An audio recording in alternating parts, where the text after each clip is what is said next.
Ça fait des mois et des années que les chiffres sont catastrophiques, que le chômage augmente, il augmente de plus en plus. Bruno Le Roux, on a l'impression, j'ai envie que vous répondiez à toutes celles et ceux qui nous regardent ou qui nous écoutent, on a l'impression que vous êtes impuissants. Non. Que les politiques sont impuissants. Non, simplement ce qu'il faut expliquer, c'est que les chiffres que nous avons aujourd'hui, mais comme ceux que nous aurons le mois prochain, sont des chiffres qui révèlent ce qui s'est passé il y a plusieurs mois. Il y a un effet différé, il y a une inertie sur le front du chômage et les dispositifs que nous mettons. Quoi, si j'ai bien compris. Ce n'est pas simplement ça, parce que la formule serait beaucoup trop réductrice. Vous savez que les Français n'en peuvent plus d'entendre l'opposition dire c'est la faute au gouvernement socialiste depuis 10 mois et les socialistes dire c'est la faute à ceux qui nous ont précédés. J'essaye d'expliquer la réalité des choses. Oui. Il y a 9 mois, quand nous avons commencé à voter les premiers textes à l'Assemblée, nous avons mis une seule priorité à toute notre action. L'emploi, l'emploi et toujours l'emploi. C'est une première différence, car je le redis, et je vous le redemande à chaque fois, vous êtes incapable. Y avait-il eu un dispositif de mise en place pour essayer de faire baisser le chômage avant que nous arrivions? Non, aucun.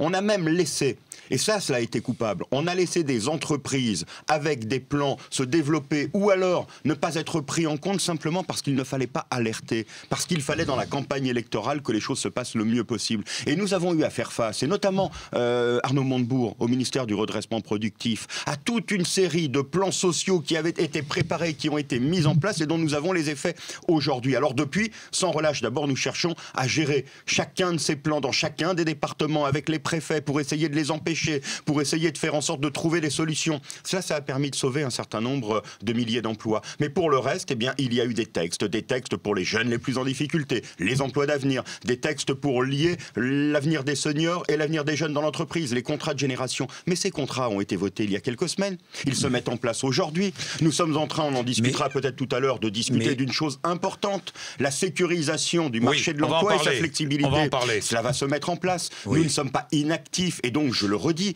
le jour où les choses vont bouger en matière de croissance, eh bien l'inversion de la courbe du chômage sera encore facilitée par les dispositifs que nous mettons en place. Vous êtes impuissant, c'est la croissance qui crée l'emploi, Bruno Le Roux. Bien sûr que non. Non. Quand vous voyez c'est pas la croissance qui crée l'emploi. La croissance crée l'emploi, mais quand la croissance n'est pas là, d'abord il faut aller la chercher, mettre en place une politique, c'est ce que nous faisons, et surtout mettre en place des dispositifs qui visent à protéger les Français. Quand nous disons à des chefs d'entreprise, ce que je vais leur dire ce matin une nouvelle fois, c'est que nous prenons en compte vos difficultés et nous vous demandons dans cette période, qui est une période de doute pour vous, que la mise au chômage ne soit pas votre premier recours. Et pour cela, il y a un texte qui a été négocié avec les organisations syndicales, avec les organisations patronales, que nous allons respecter à l'Assemblée, qui va vous donner plus de marge de manœuvre.